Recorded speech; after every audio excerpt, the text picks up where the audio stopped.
Right on the set. Thank you. Right. Before I begin, I'd just like to know, other than myself and Brandon Monty, which I'm waiting for, who here knows anything about the military?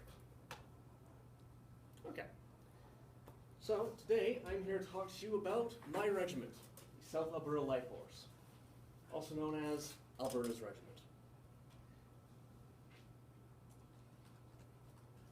Our unit is a part of 3 Canadian Division, 41 Canadian Brigade Group. 3 Division encompasses all Canadian forces from Manitoba all the way through to quite a few all the way in BC. 41 Canadian Brigade Group is primarily the reserve units here in southern Alberta. Units that are part of it, along with the SALH, are Lethbridge's own 20th Independent Field Battery, and a few others with very storied histories, such as the Calgary Highlanders. Our current regimental commanding officer, as of September 9th of this year, is Lieutenant Colonel Sean Thirlwell. Pictures at the bottom are from that change of command ceremony, of which I had the utmost honor of participating in. The cities the South Alberta Light Horse operate in are Medicine Hat, where A Squadron is located, Edmonton, where B Squadron is located, and as of 2016, 3 troop of A Squadron has been stationed here in Lethbridge. That is the troop that I am a part of. And our role is that of armored reconnaissance. What that is we find the enemy before they find us. We're the ones who range out, sometimes far ahead of our front lines, far away from our supply, in order to tell everybody else where the enemy is. We're the most vulnerable. We're usually the first ones to get shot at, and we ain't meant to shoot back. What we do have, however, is direct line to artillery. So our relationship with them, rather appropriately, considering 3 Troop is now working alongside the 20th Independent Field Battery, is very close with the artillery. Our history begins in 1885 through various perpetuations of other units. In 1885, a unit known as the Rocky Mountain Rangers was established originally in Fort Macleod. They were meant for dealing with the Riel Rebellion, also known as the Northwest Rebellion. The unit, unlike those of the at the time Northwest Mounted Police, was made up of Western settlers, ranchers, farmhands, those who knew the terrain and did not have the, let's say, problems that the townspeople of Eastern Canada had.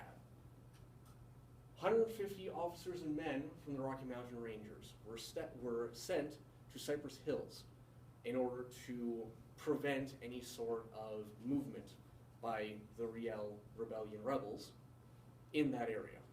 Though they did not see any intense action, they did encounter a few raiding parties, but otherwise nothing too big.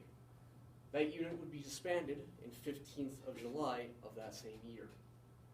In 1905, the 15th Light Horse, which is considered the ultimate direct ancestor to the South Alberta Light Horse, was established in Calgary, with additional units spread out throughout southern Alberta, including in Medicine Hat.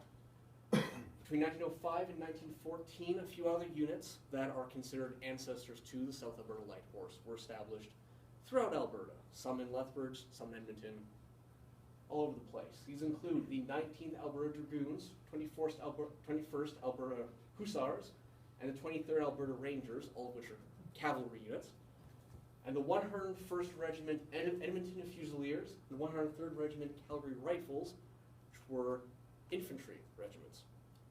Pictured here is a photograph of a member of the Rocky Mountain Rangers. From then on, we move to the Great War, also known as World War I. At the beginning of the war, in 1915, the 1st Divisional Cavalry Squadron was formed. This being A Squadron, Canadian Light Horse. At the beginning of World War I, the established units in Canada, most of which were militia, did not send themselves. Instead, what they served as is recruitment for the actual Canadian Expeditionary Force units, hence someone.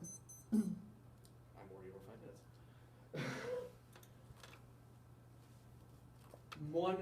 One notable event in the history of that unit is that on the 10th of October in 1918, at the Battle of, I'll probably screw this up, Huey, the A Squadron of Canadian Light Horse participated in the final cavalry charge in Canadian history. Another unit, the 31st Infantry Battalion, was raised in southern Alberta. They had the honor of participating in the first tank attack in history on the 15th of September 1916 at Fleurs-Courcelette. So South Alberta Light Horse in its history is able to lay claim to being the unit that had the end of traditional cavalry warfare here in Canada and the beginning of modern armored warfare.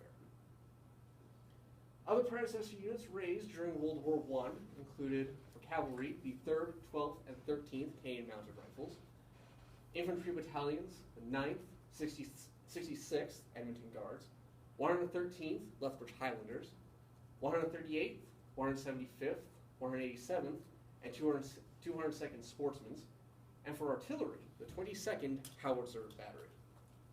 I have like 3 more slides. You want me to end here?